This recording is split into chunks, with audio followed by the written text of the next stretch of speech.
In last lecture we have seen the different hormones which are secreted by pars distalis region of the adenohypophysis. So from that adenohypophysis, pars intermedia is one region which is secreting only one hormone that will be seen in this chapter, and then the hormone secreted by neurohypophysis. So first we have to see the hormones of pars intermedia of adenohypophysis. Only one hormone is secreted from pars intermedia, that is MSH, melanocyte stimulating hormone. Melanocyte stimulating hormone, as the name is here, melanocytes are stimulated by this hormone. What are the melanocytes? These melanocytes are present in our skin, and the melanocytes are secreting a substance which is called as a melanin, and that melanin which is present in our skin is responsible for the color of our skin, means very dark, very faint, or we can see black, fair, very fair. So here this MSH stimulates the dispersion of melanin granules in melanocyte, and it is responsible for skin pigmentation. म्हणजे आपल्या स्किनचा जो रंग आहे तो रंग कशामुळे असतो तर आपल्या स्किनमध्ये मेलॅनोसाइट्स असतात, आणि these melanocytes are secreting melanin granules, and for the secretion of melanin granules this MSH stimulates the melanocyte for the dispersion of melanin granules in this melanocyte. म्हणजे किती प्रमाणामध्ये हे मेलॅनिन ग्रॅन्युल पसरले पाहिजेत आपल्या स्किनच्या सेलमध्ये हे इथं बघितलं जातं, आणि त्याच्यानुसार स्किन पिगमेंटेशन, स्किन कलर हा आपल्याला झालेला बघायला मिळतो. याचे काही डिसऑर्डर्स नाही आहेत. If high secretion of MSH, high melanin pigmentation, dark colour is there. If low melanin pigmentation, very fair colour is there. म्हणजे रंग काळा आणि गोरा हा कशामुळे असतो तर मेलॅनिनच्या पर्सेंटेजमुळे आपल्याला झालेला बघायला मिळतो. So here the next point, hormones of pars nervosa of the neurohypophysis. neurohypophysis region मध्ये जो pars nervosa पार्ट आहे त्याच्यामधून सिक्रेट केले जाणारे हार्मोन इथं दोन दिलेले आहेत. ADH, antidiuretic hormone, which is also called as a vasopressin, and second hormone it is called as a oxytocin or birth hormone. First of all we have to see what is the role of ADH. So here ADH, antidiuretic hormone or vasopressin, there are different functions of this ADH or vasopressin. This ADH, the information about ADH we have already studied in our excretion chapter, the regulation of the permeability of the DCT of the nephron, and for water reabsorption the permeability of DCT is increased when the concentration of water is decreased in our body, and this secretion is suppressed when water level is high. So here this ADH is responsible for increasing permeability of distal convoluted tubule nephron. For water reabsorption the permeability of the DCT of nephron is increased due to this ADH. Then absorption of water from ultrafiltrate and regulates water balance of the body. Due to the increase in permeability of DCT, the water reabsorption takes place from the ultrafiltrate, and which is regulating the water balance in our body fluid. जे आपल्या शरीरामध्ये पाण्याची पातळी कमी झाली तर काय केलं जातं ADH सिक्रेट केला जातो. that ADH is acted on DCT, permeability of DCT is increases, water reabsorption increases. If ADH is decreases, water reabsorption decreases. Very simple. So this is the first role.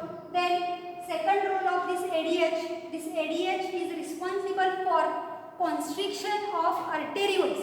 Means you have seen the structure of glomerulus, afferent arteriole and efferent arteriole, and we have already seen there is difference between the diameters of afferent and efferent arteriole. Afferent is having high diameter, efferent having low diameter. So here the arterioles are constricted, means the diameter is becoming small. So constriction of arterioles for what? To increase the blood pressure in kidney. Suppose the GFR, glomerular filtrate rate, is decreased. So to increase the GFR there should be increase in blood pressure, and for increasing blood pressure there will be there will takes place the constriction of arterioles, and therefore this ADH is also responsible for constriction of arteriole, which facilitate the ultrafiltration process. So it is called as a vasopressin.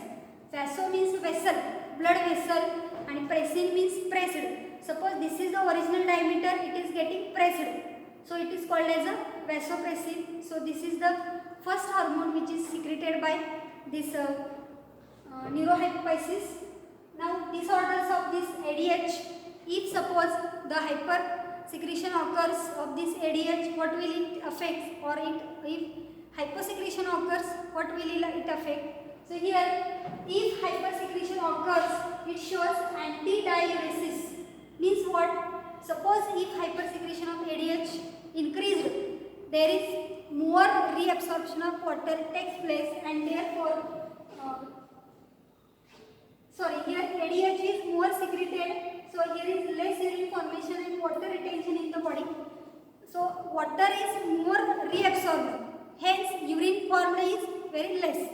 Water reabsorption increased in body, water retention takes place, and urine formed very less. This condition is called as a antidiuresis if hypersecretion occurs. Suppose ADH is secreted below the normal range, that is hyposecreted. What will it affect? The hyposecretion, it leads to diabetes insipidus, because due to less secretion of ADH, there is no water reabsorption takes place, and therefore very large urine, very dilute urine is formed in that particular person, and that person feels thirsty because water is not retaining in the body, the water is lost through urine, water is not reabsorbed by kidney. बघा इथं एडीएचचं secretion कमी झाल्यामुळे काय होणार आहे, वॉटरचं रिॲब्सॉर्प्शन होणार नाही, water बॉडीमध्ये राहणार नाही, वॉटर युरिनमधून बाहेर टाकलं जाईल. That condition is called as a diabetes insipidus, and due to more water loss from urine it is also called as polydipsia, increase the thirst. That person feels very thirsty, त्या व्यक्तीला सारखी तहान लागलेली असणार आहे, त्याला सतत पाणी प्यावंसं वाटणार आहे. That condition is called as a polydipsia. More urine is formed, therefore it is called as a polyuria, and very dilute urine is formed, so it is called as a diuresis. So if hyposecretion occurs, the conditions are diabetes insipidus, polyuria, diuresis, or polydipsia. And if hypersecretion occurs, it is called as a antidiuresis. Very low urine is formed, water retention in the body takes place. Okay, so this is the first hormone. Then second hormone, it is oxytocin, which is called as a birth hormone.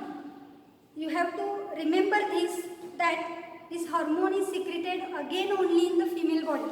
It is not secreted in male body. फक्त female body मध्ये secret केले जातं.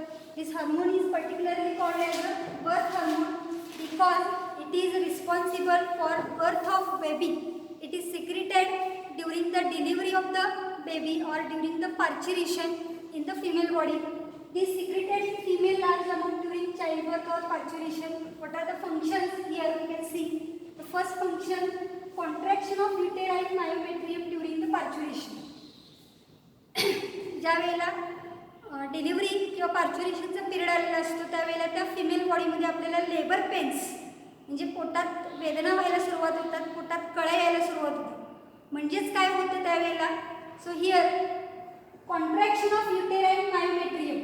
Uterine myometrium म्हणजे युटेरसच्या आतमधली layer आहे. Uterus म्हणजे गर्भाशय, गर्भाशयाच्या आतमध्ये जो लेअर असतो myometrium, and this myometrium is getting contracted. आकुंचन प्रसरण पावण्याची प्रोसेस तिथे स्टार्ट होते, and for that uterine contraction this oxytocin hormone is responsible. This is the first role of this oxytocin. Second role, ejection of milk from mammary gland. After delivery, after parturition, when baby gets born, that baby want to feed on mother milk, and for that feeding, the milk should be ejected from the mammary gland. Milk is already produced in mammary gland with the help of which hormone? Lactogenic hormone. During the pregnancy period, during that 9-month pregnancy period, milk is already produced by the effect of lactogenic hormone, but that milk should be ejected out from the mammary gland. And for that, this oxytocin hormone is playing a role for ejection of milk from mammary gland. This is the second most important function. And third, it helps in fertilization by powerful contraction of the uterine musculature to drive the sperms towards the fallopian tube. After sexual intercourse, the sperms are getting introduced into the female genital tract, and after entry of sperm, the sperm should be taken up to the ovum, which is present in the fallopian tube. तर हे सगळं structure तुम्हाला आता लक्षात येणार नाही, कारण आपण हा चॅप्टर नंतर बघणार आहे, ह्युमन रिप्रोडक्शन. त्यावेळेला तुम्हाला जो फॅलोपियन ट्यूबचं स्ट्रक्चर आहे ते समजेल. So the role of this hormone is during fertilisation for uterine contraction to drive the sperms up to the fallopian tube. हे याचं तिसरं फंक्शन आपल्याला सांगता येईल.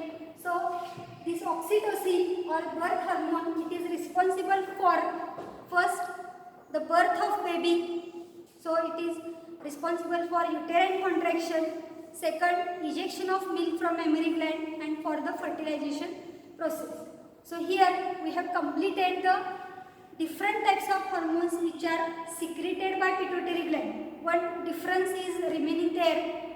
The hormones which are secreted by adenohypophysis means first 5 hormones: growth hormone, second TSH, thyroid stimulating hormone, ACTH, adrenocorticotropic hormone, prolactin and gonadotrophic hormone, and 6 is MSH from pars intermedia. These 6 hormones are secreted by itself adenohypophysis, but the hormones just we have seen neurohypophysis hormones too, that is ADH or vasopressin and oxytocin.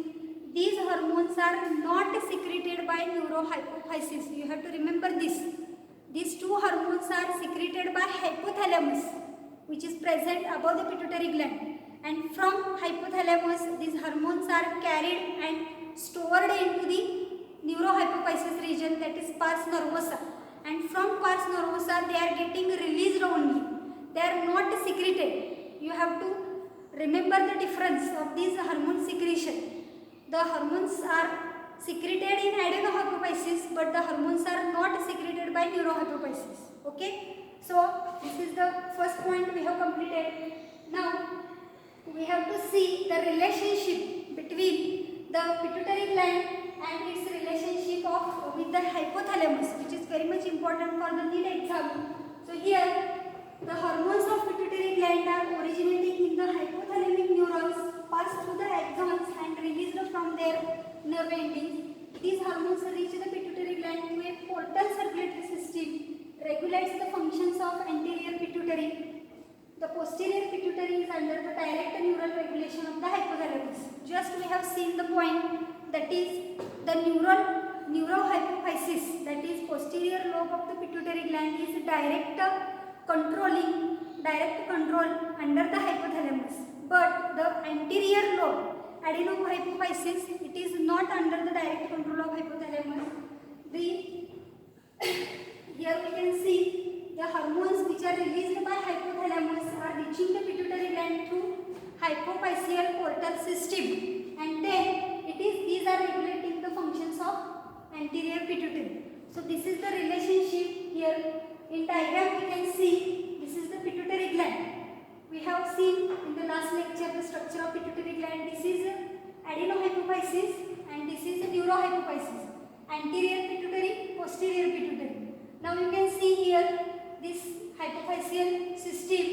These are the different neurosecretory cells. Here also the neurosecretory cells. You can see here the hypothalamus. These are neurosecretory cells. The hormones oxytocin and ADH are directly secreted by hypothalamus, and they are getting stored in this posterior pituitary. And these hormones are directly released from this posterior pituitary. They are ADH, which is action showing in the kidney, and second hormone oxytocin, which is showing action in the uterus, that is in female body. And all these are the functions of anterior pituitary gland hormones. Here we can see the hormones which are secreted by hypothalamus are actioning on the anterior pituitary gland and through hypophyseal system, and from this hypophyseal system these hormones are getting into this anterior pituitary, and then this anterior pituitary is secreting 5 types of hormone. First hormone here we can see, which is responsible for growth of tissues, that is here bone and muscle. Then second role we have seen the TSH, thyroid stimulating hormone. Then third role we have seen adrenocorticotropic hormone, here adrenal cortex is given, and fourth role prolactin, the diagram is not given, and fifth is gonadotropic hormone, that is ovaries and testes. Here you can see ovaries, prolactin, here you can see mammary glands. So here first hormone, that is growth hormone GTH, then second hormone thyroid stimulating hormone TSH, ACTH on adrenal cortex, prolactin on mammary gland, and gonadotropic hormone testes and ovaries. So this is the relationship between pituitary gland and hypothalamus. Anterior pituitary is not under the direct control of hypothalamus, but it is depending on the hypophyseal portal system, and posterior pituitary gland is the direct control of hypothalamus. The hormones which are released by posterior pituitary are secreted by hypothalamus, but the hormones which are secreted by anterior pituitary, that is secreted by itself, it is not secreted by hypothalamus. The hypothalamus is secreting only inhibiting hormones and stimulating hormones, that we have seen in the last few lectures. The hypothalamus is secreting only stimulating hormone and inhibiting hormone, which are functioning for the secretion of these particular hormones that we have seen in today's lecture. So here is the relationship between the pituitary gland and hypothalamus. So here the most important part, that is pituitary gland, is finished. Now from next lectures we have to see particularly remaining endocrine glands. Till then, thank you.